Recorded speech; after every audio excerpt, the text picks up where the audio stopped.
118 members of parliament voted Prime Minister Habib Essid out on Saturday. Just 3 wanted him to stay, another 27 abstained. He'd lost their confidence after only a year and a half in power.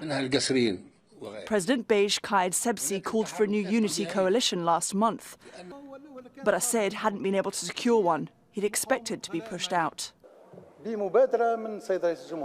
Honestly, I was surprised. I said it on several occasions about the president's initiative for the formation of a government of national unity. There have been protests over economic problems in the country.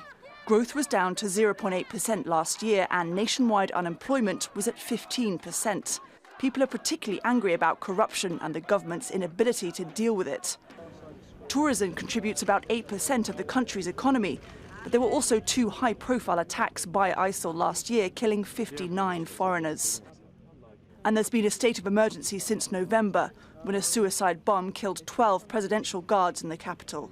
Clearly, what the country needs now are drastic economic reforms, drastic security reforms,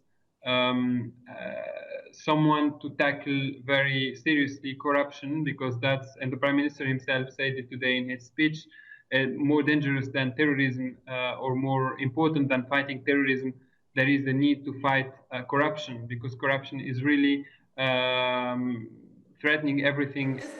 Tunisia was seen as a model example of how to transition to democracy since the 2011 Arab uprising protests.